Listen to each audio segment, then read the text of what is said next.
இப்போ நான் சொல்கிறது வந்து என்னன்னா வந்து நம்ம தலைவர் வந்து விஜய் வந்து இன்னைக்கு டிவிக்கு இப்போ வந்து கட்சி நடத்திக்கிட்டு இருக்காரு.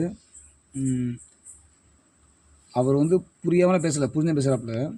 ஏன்னா வந்து யாருக்கும் புரியலை. என்ன தெரியுமா, எல்லோரும் வந்து அவங்க என்ன பண்ணுறாங்கன்னா வந்து திராவிடம் யார், முக ஸ்டாலின், உதயநிதி, இன்பநிதி, அன்புநிதி ஏதோ சொல்லிக்கிட்டு அவங்க வேலையை பார்க்குறாங்க.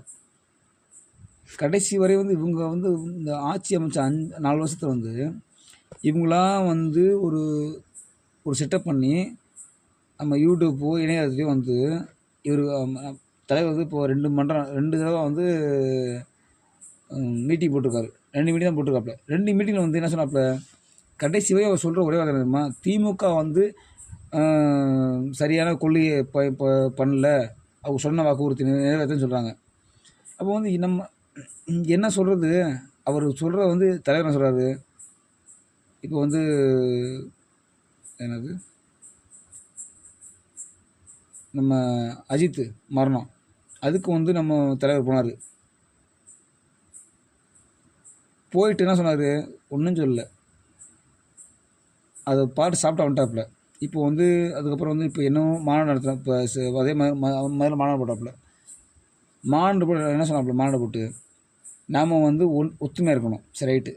இப்போ அவங்க என்ன சொன்னாலும் சரி, அங்கிள் அங்கே என்ன அந்த அங்கிள் வந்து என்ன சொன்னால் பரவாயில்ல, நமக்கு நம்ம வந்து என்ன பண்ணோம், இப்போ வந்து அவங்க ஆட்சிக்கு வரக்கு முன்னாடி வந்து எவ்வளோ அறிக்கை விட்டாங்க, அது இது அப்படின்னு சொன்னாங்க. எதுவுமே வந்து நிறைவேற்றவே இல்லை. நம்ம வந்து என்ன பண்ணணும், நிறைவேற்ற வந்து பிரச்சனை இல்லை, ஆனால் வந்து ஆட்சி நடந்துச்சா இல்லை. பொண்ணுங்க பஸ்ஸில் போகும்போது கூட வந்து பஸ்ஸை நிப்பாட்டுறது இல்லை. பஸ்ஸுக்கு வந்து மகளிர் ஒரு டோக்கன் இருக்குது, அந்த டோக்கனை வாங்கினா கூட பிரச்சனை பண்ணுறாங்க. பஸ்ஸை நிப்பாட்டுறது இல்லை. இதெல்லாம் வந்து பொம்பளை எவ்வளோ கேட்டாங்க, பெண்கள் கேட்டாங்க. இப்போ பெண்களும் மாணவியில் கேட்குறாங்க, எது கேட்டாலும் வந்து உங்களுக்கு பதில் இல்லை. நம்ம பதில் தெரியுமா, ஒன்றுமே இல்லை. ஓட்டு உரிமை தான். நீங்கள் யாரும் காசை வாங்கிட்டு ஏமா ஓட்டு போட்டுறாதீங்க.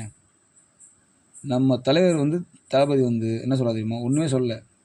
நீங்கள் என்னென்னா பண்ணிட்டு போங்க, ஒன்றும் பிரச்சனை இல்லை. நமக்கும் கூட்டம் இருக்குல்ல, அந்த கூட்டம் வந்து இந்த வருஷம் வந்து 2026 வந்து கண்டிப்பாக வந்து தளபதி ஓட்டு போடுங்க, சரிங்களா. யார் வந்து நல்லா கேட்டுக்குங்க, விஜயகாந்த் புறக்கணிச்ச மாதிரி விஜய் புறக்கணிச்சாங்க. விஜயகாந்த் விஜய் ஒன்று தான். ஏன் தெரியுமா, 2 பேரும் நடிகர்கள். ஆனால் தப்பாக நடிகர் இல்லை, கரெக்டாக நடித்தாங்க. அவங்க உண்மையாக நடித்தாங்க. யாரும் நம்பலை. நம்பி ஓட்டு போடுங்க, ஜெயிப்பீங்க, சரிங்களா. அதை பண்ணுங்கள் ஃபஸ்ட்டு. உங்கள் கையில்